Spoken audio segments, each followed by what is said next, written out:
Continuing talk about bones in the axial skeleton. The next one we have is the hyoid bone. We have only one hyoid bone. Consequently, the hyoid bone is an unpaired bone. And the hyoid bone is found in the upper neck. And it does not connect with any other bone. It's by itself. And what keeps the hyoid bone in place are muscles that attach to it. There are muscles above the hyoid bone and muscles below the hyoid bone. And depending on how these muscles contract and relax, the hyoid bone moves up or down or forward or backward.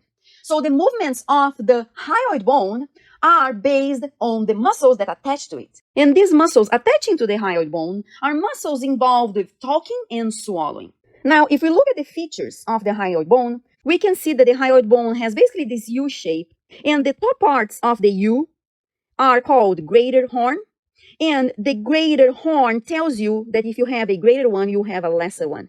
So here you have the lesser horns of the hyoid bone. And this part of the hyoid bone is the body.